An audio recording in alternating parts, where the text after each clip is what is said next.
I had always found old things unsettling. Antique items seemed to carry some kind of energy, like they were tied to a past better left alone. My mom, however, adored them. Every weekend, she would scour flea markets and antique shops, returning home with something new. Dusty books, candle holders, porcelain figurines. "They have a soul," she'd say, carefully dusting off her latest find. I never believed her words until she brought home the doll. It happened on a Saturday. I was sitting in the kitchen when Mom came home, her arms full of treasures. Among them was a large bag, from which she pulled it. "Look at this amazing find," she exclaimed, holding up the doll. The doll was strange. Tall, made of porcelain, with faded blue eyes that seemed unnervingly large. Her black hair was curled into glossy ringlets, and her once white dress was now a dirty, tattered gray. "Mom, why do you even need this?" I asked, my irritation obvious. "She's beautiful, a rare antique," Mom said, clearly oblivious to how eerie the doll looked. She placed the doll on a shelf in the living room, directly across from the couch. Now, every time I sat there, I could feel its glassy gaze following me. Sometimes I even thought its head was slightly turned toward me, though I knew that was impossible. I tried to ignore it, brushing off my unease as overactive imagination. But each night, the feeling of being watched grew stronger.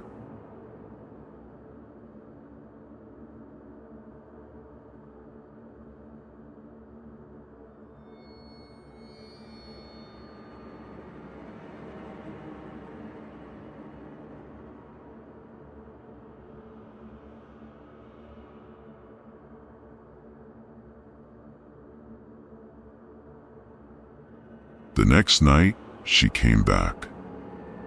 This time, I found myself in a desolate street. The asphalt glistened as though it had recently rained, but there were no clouds or stars above. Silence enveloped me, oppressive and deafening. The only sound I could hear was my own breathing. I turned around and saw her again. She stood beneath a flickering streetlight, her figure eerily still. The weak light cast her shadow across the pavement, and I noticed her appearance had worsened. Her face was now even more grotesque, the cracks in her skin deeper, oozing a black, viscous liquid. She pointed at me again, her movements unnervingly deliberate. Her lips moved, and this time her whisper was louder, cutting through the silence. "You cannot escape." I tried to run, but she appeared directly in front of me, as if she had bypassed time and space. Her bony hands reached for me, unnaturally long and claw-like. Once again, I screamed and woke up. This time, I couldn't catch my breath. Sweat poured down my face and my heart pounded so violently it echoed in my ears. I couldn't sleep after that. I sat on my bed, hugging my knees, waiting for the sun to rise. After the second dream, I started noticing strange things. When I walked home one evening, I felt eyes on me.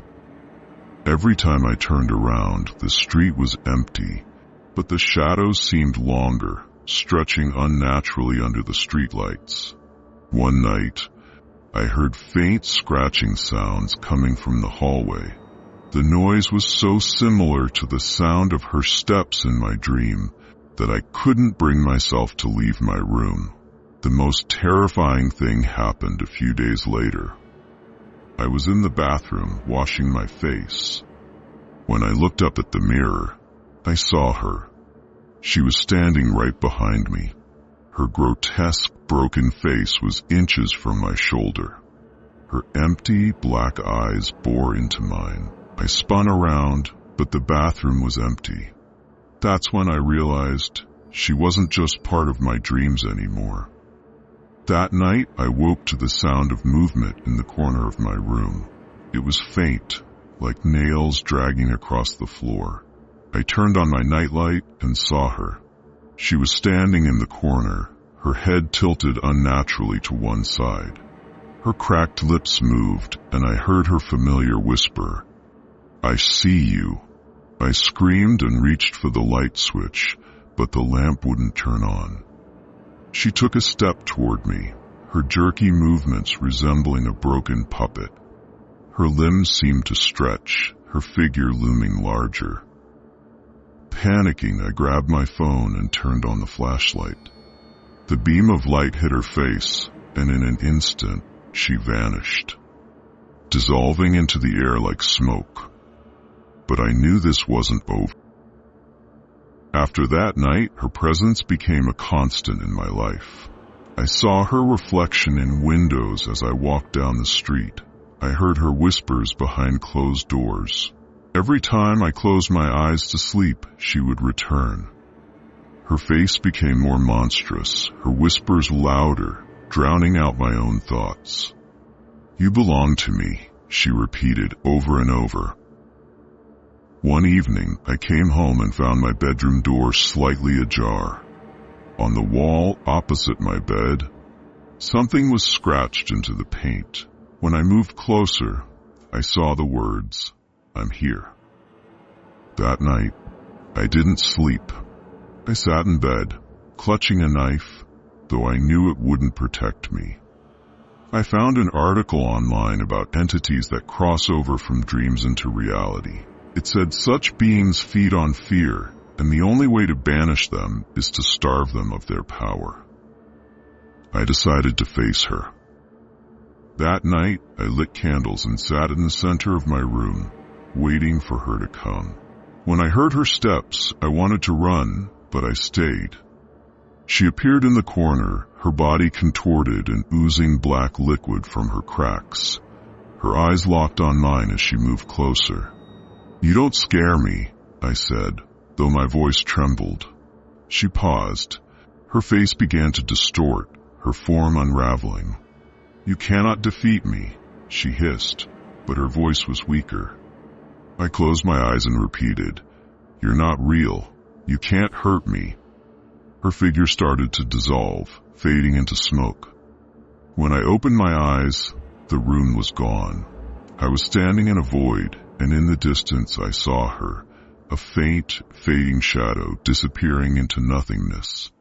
She hasn't returned, but sometimes in the silence of the night, I hear a faint whisper, a reminder that fear never truly leaves.